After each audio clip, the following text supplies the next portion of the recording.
వాళ్ళు చేసే ప్రజాపాలన పేరు చెప్పారు కానీ ఎంత దారుణంగా తీస్తున్నారు అంటే ఎంత దారుణంగా నిర్బంధిస్తున్నారో మీరు ఒకసారి అబ్జర్వ్ చేయండి. మేమందరం కూడా మా యొక్క రక్షణ కోసం మా యొక్క హక్కుల కోసం వచ్చినాము. పాప ఈ అబ్బాయికి దీనికి సంబంధం లేదు, అయినా సరే వ్యాన్ ఎక్కించారు. పేరేం పేరు గణేష్, నీ ఏజ్ ఎంత? 19. ఈయన ఇప్పుడే మేజర్. అసలు ఈయన టీజీపీఎస్ నుంచి ఒక ఎగ్జామ్ కూడా రాయలేదు. అది ఎవరో అసలు ఏందో తెలుసుకోకుండా డైరెక్ట్ గా వాళ్ళు వచ్చి ఇట్లా చేయడం అనేది దారుణ పరిస్థితి ఉంది. అసలు ఆయనకి టీజీపీఎస్ ఎగ్జామ్ కి సంబంధమే లేదు. అయినా సరే అసలు వీళ్ళు ఇన్ఫర్మేషన్ ఏందో కనుక్కోకుండా అసలు ప్రతి ఒక్క మనిషి యొక్క స్వేచ్ఛని ఎంత భంగం చేస్తారో మీరు ఒకసారి అర్థం చేయండి. ఓ మైనర్ అబ్బాయిని తీసుకొచ్చి ఇట్లా తీసుకొచ్చి పెట్టడం అనేది దారుణమైన పరిస్థితి ఉంది. సో టీజీపీఎస్సీ ఇప్పుడైనా సరే కాంగ్రెస్ గవర్నమెంట్ తెలుసుకోవాల్సిన విషయం ఏంటంటే ఖచ్చితంగా మీరందరూ కూడా మన కాంగ్రెస్ గవర్నమెంట్ కి ఇంత కూడా అసలు ఎట్లా అంటే తెలుసుకోవాల్సిన విషయం.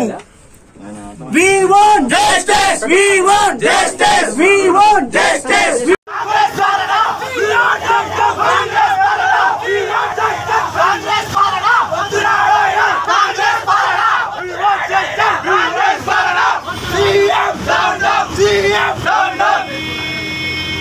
టీఎస్పీఎస్సీ ముట్టడికి అని బయలుదేరిన ఇష్యూకు సంబంధం లేకుండా కొందరిని ఇక్కడికి తీసుకురావడం జరిగింది. అందులో ఎగ్జాంపుల్ నేను ఒకని.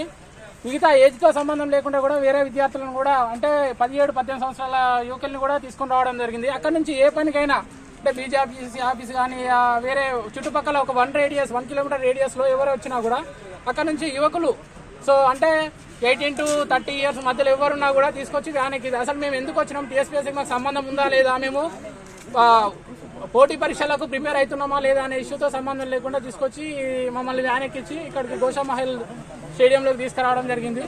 సో అంటే ప్రభుత్వం ఎట్లా అంటే వ్యక్తి యొక్క స్వేచ్ఛను ప్రాథమిక హక్కుల్ని కంప్లీట్ గా వైలేట్ చేయడం జరుగుతుంది. అసలు మేము ఎందుకు వచ్చినాం, నిజంగానే టీఎస్పీఎస్సీ ఆఫీస్కి పోయినామా లేదా అనే దాంతో సంబంధం లేకుండా తీసుకొచ్చి ఈ రోజు ఈ స్టేడియంలోకి తీసుకురావడం జరిగింది.